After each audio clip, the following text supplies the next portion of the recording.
सचिन पायलट को लेकर कांग्रेस के नेता ही कई बार बयान दे चुके थे कि सचिन पायलट ही अपनी चुनी हुई सरकार को गिराने का काम कर रहे हैं।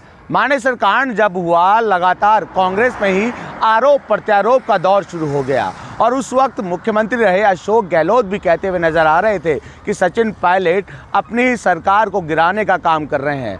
आलाकमान की ओर से भी बैठकों का दौर रखा गया। सचिन पायलट को प्रदेश अध्यक्ष के पद से हटाया गया। उस वक्त अशोक गहलोत का बयान सामने आया था, जब अशोक गहलोत ने कहा था कि दिल्ली में बैठी बीजेपी की सरकार की ओर से चुनी हुई सरकारों को गिराने का काम किया जा रहा है और कहीं ना कहीं कांग्रेस के विधायकों को खरीदने की कोशिश की जा रही है, उनको पैसों का प्रलोभन दिया जा रहा है। अशोक गहलोत ने तो यहाँ तक भी कहा था कि कांग्रेस के जिन विधायकों ने पैसे लिए हैं वो उन्हें लौटा दे, अगर आपके पास पैसे नहीं हैं तो एआईसीसी कार्यालय से वो दिलवा देंगे।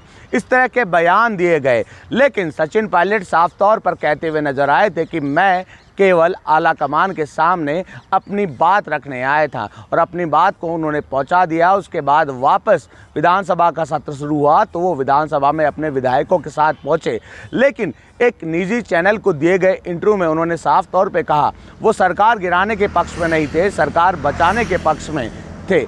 2018 की विधानसभा चुनाव की अगर बात कर लें, 2018 के विधानसभा चुनाव में जिस तरह सचिन पायलट मजबूती से मैदान में उतरे थे, उस मैदान में उतरने के साथ ही जीत दिलाने का काम, यूँ कहें कि कांग्रेस को सत्ता में लाने का काम सचिन पायलट की ओर से किया गया था। अब लोकसभा चुनाव पास में है, ऐसे में सचिन पायलट पर आलाकमान की ओर से विश्वास भी जताया गया है और सचिन पायलट मजबूती से मैदान में भी उतर चुके हैं। बहरहाल जो पूर्व में हुआ मतभेद और मनभेद वो ख़त्म करने का काम आलाकमान की ओर से किया जा रहा है। मतभेद खत्म हुए, मनभेद खत्म हुए कि नहीं हुए, इसको लेकर पार्टी कार्यालयों में, कार्यकर्ताओं में, पदाधिकारियों में चर्चा तो चलती है, लेकिन सचिन पायलट वो चेहरा है जो भीड़ जुटाने का काम करते हैं, युवाओं को एकजुट करने का काम करते हैं। हर बार सचिन पायलट की सभा में यूँ कहें कि मंच पर युवा चेहरे नज़र आते हैं और युवाओं को आगे लाने का काम सचिन पायलट की ओर से किया जाता है। लेकिन अब सचिन पायलट यूँ कहें कि पुरजोर तरीके से लोकसभा चुनाव को लेकर एक्टिव हो चुके हैं। सचिन पायलट पर आलाकमान ने भी विधानसभा चुनाव से पहले विश्वास जताया था, सीडब्ल्यूसी का सदस्य बनाया।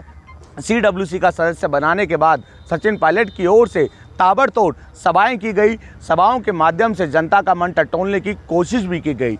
अब लोकसभा चुनाव पास में आ चुके हैं तो लोकसभा चुनाव को लेकर भी सचिन पायलट की ओर से कांग्रेस की जो बैठकें हो रही है उनमें शामिल हो रहे हैं। लेकिन जिस तरह का बयान सचिन पायलट ने एक निजी चैनल को दिया कि वो सरकार गिराने के पक्ष में नहीं थे, सरकार बचाने के पक्ष में थे, और 2018 का विधानसभा चुनाव भी आप देख सकते हैं जिस तरह सचिन पायलट मैदान में उतरे थे।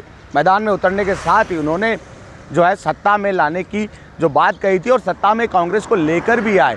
अब सचिन पायलट की क्या भूमिका लोकसभा चुनाव में रहती है, आलाकमान क्या जिम्मेदारी देता है, क्योंकि सचिन पायलट को अभी छत्तीसगढ़ का प्रभारी महासचिव बना दिया गया है। बहरहाल देखने वाली बात यह है कि सचिन पायलट को आलाकमान क्या जिम्मेदारी देता है, क्योंकि सचिन पायलट को लेकर हमेशा राजस्थान में चर्चाएं शुरू हो जाती है। अब चर्चाओं पर लगाम लगती है या फिर चर्चाएं जारी रहती है, ये भी देखने वाली बात होगी। हसन पांडे, TV9 जयपुर।